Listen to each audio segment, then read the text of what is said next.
नमस्कार बच्चों, आपके YouTube चैनल हरिओम चौहान जी में आप सबका स्वागत है। सांवले सपनों की याद अध्याय लेखक जाबिर हुसैन कक्षा 9वीं के प्रश्न उत्तर आज हम करेंगे। पहला प्रश्न है, वह कौन सी घटना या किस घटना ने सालिम अली के जीवन को बदल दिया और वे पक्षी प्रेमी बन गए? उत्तर, सालिम अली के बचपन में उनकी एयर गन से एक गौरैया की मौत हो गई थी। गौरैया चिड़िया के समान एक छोटा सा पक्षी, चिड़िया जैसा। उसी घटना ने उनके जीवन की दिशा को बदल दिया और उन्हें पक्षी प्रेमी बना दिया। प्रश्न नंबर 2, सालिम अली ने पूर्व प्रधानमंत्री के सामने पर्यावरण से संबंधित किन संभावित खतरों का चित्र खींचा होगा कि जिससे उनकी आंखें नम हो गई थी? सालिम अली ने साइलेंट वैली पर रेगिस्तानी हवाओं से होने वाले दुष्प्रभावों की आशंका को बताया होगा। उन्होंने वहां पर मृदा अपरदन के बढ़ते खतरे, पर्यावरण के नुकसान और वन्य जीवों को होने वाले नुकसानों के बारे में बताया होगा, जिससे पूर्व प्रधानमंत्री की आंखें नम हो गई होंगी। प्रश्न नंबर 3, लॉरेंस की पत्नी फ्रीडा ने ऐसा क्यों कहा होगा कि मेरी छत पर बैठने वाली गौरैया लॉरेंस के बारे में ढेर सारी बातें जानती है? लॉरेंस का व्यक्तित्व किसी अथाह सागर अर्थात गहरे सागर की तरह रहा होगा, जिसे समझना किसी आम इंसान के लिए संभव नहीं था या असंभव था। इसलिए फ्रीडा को लगता होगा कि शायद उसके छत पर बैठने वाले गौरैया को लॉरेंस के बारे में उससे ज़्यादा पता होगा। फ्रीडा को लगता होगा कि वह लॉरेंस के बारे में कुछ भी लिखकर उसके साथ पूरा न्याय नहीं कर पाती। दूसरा, लॉरेंस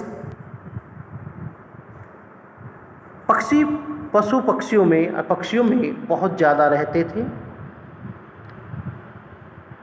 उसकी पत्नी ने ऐसा इसलिए भी कहा होगा कि कहीं वह जितना बताएगी वह कम न हो। उसके बारे में, लॉरेंस के बारे में, वे पक्षी जिनके साथ वे अत्यंत मेल मिलाप से नज़दीक रहते थे, वो उसकी पत्नी अर्थात फ्रीडा से भी ज़्यादा जानते होंगे। प्रश्न नंबर 4, आशय स्पष्ट कीजिए। वो लॉरेंस की तरह नैसर्गिक जिंदगी का प्रतिरूप बन गए थे। जिस तरह लॉरेंस नैसर्गिक जिंदगी के बारे में लिखा करते थे, उसी तरह सालिम अली ने अपना सारा जीवन प्रकृति को समर्पित कर दिया था।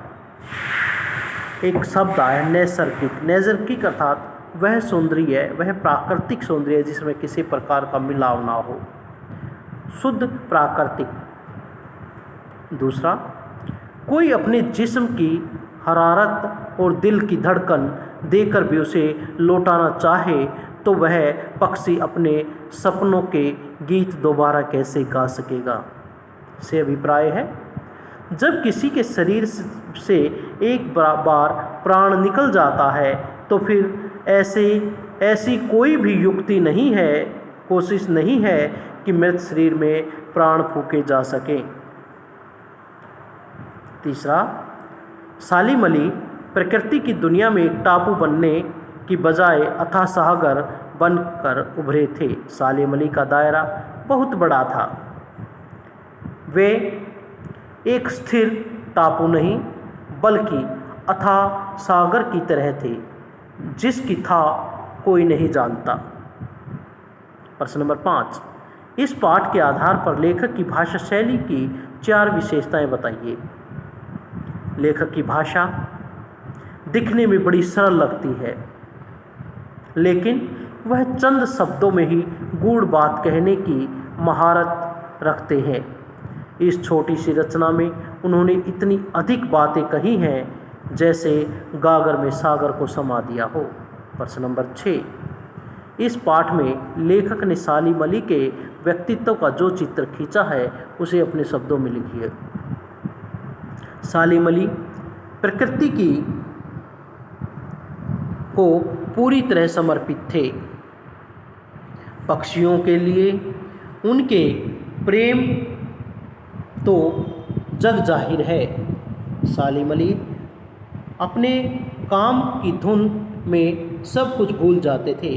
अपने लक्ष्य को पूरा करने के लिए वे किसी भी हद तक जा सकते थे। प्रश्न नंबर 7, सांवले सपनों की याद शीर्षक की सार्थकता पर टिप्पणी कीजिए।